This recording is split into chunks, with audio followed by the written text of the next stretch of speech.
வந்து மீன்கள் வளர்த்துட்ருக்கீங்க, இல்லை உங்களோட நண்பர்கள் ஏதாவது மீன்கள் வளர்ப்பு செஞ்சிட்ருக்காங்க, அவங்க நஷ்டத்திலே மீன் வளர்ப்பு செஞ்சிட்ருக்காங்க அப்படின்னா கண்டிப்பாக இந்த வீடியோ உங்களுக்கு ஷேர் பண்ணுங்கள், ரொம்ப பயனுள்ளதாக இருக்கும். பயோஃப்ளாக் தொட்டியில் எவ்வளோ தண்ணீர் உள்ளது, அதற்கு எவ்வளோ மீன் குட்டிகளை விடலாம் அப்படின்னு சொல்லிட்டு நம்ம பார்க்க போகிறோம். அடுத்ததாக 4 டயாமீட்டர் கூட தார்பாலையில் வந்து எவ்வளோ மீன்கள் வைக்கலாம், எவ்வளோ மீன்கள் வளர்க்கலாம்னு சொல்லிட்டு நம்ம வந்து பார்க்க போகிறோம்.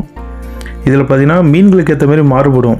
அதாவது இப்போ ஒரு விரால் மீன்கள் நீங்கள் எடுத்துக்கிட்டிங்க அப்படின்னு சொன்னால் ஒரு 15 லிட்டர்லேருந்து 18 லிட்டர் வரைக்கும் தேவைப்படும் ஒரு மீன் வளர்கிறதுக்கு.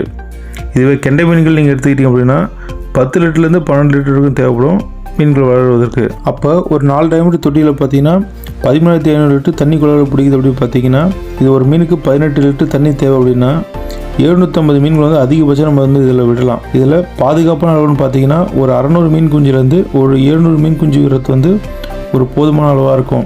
இது 50 மீன்கள் வந்து நம்ம எப்பயுமே வந்து எக்ஸ்ட்ரா விடும்போது பார்த்தீங்கன்னா இது இறப்பு விதத்திலும் வளர்ச்சி சரியில்லாத மீன்களுக்கும் இது வந்து போதுமானதாக இருக்கும். இதிலே பார்த்தீங்கன்னா கெண்டை மீன்களை பொறுத்த வரைக்கும் பார்த்தீங்கன்னா ஒரு குட்டி மீன் உலகத்துக்கு 10 லிட்டர்லேருந்து 12 லிட்டர் தண்ணி தேவைன்னு சொல்லியிருக்கோம். இதற்கு அதே கணக்கில் பார்த்தீங்கன்னா ஒரு 900 மீன் குஞ்சிலிருந்து 1000 மீன் குஞ்சு விடுறது வந்து ஒரு போதுமான அளவாக இருக்கும். அப்போ விரால் மீன்களும் பார்த்தீங்கன்னா குறைஞ்சபட்சம் 600 மீன்களும் அதிகபட்சம் 700 மீன்களும் விடலாம்.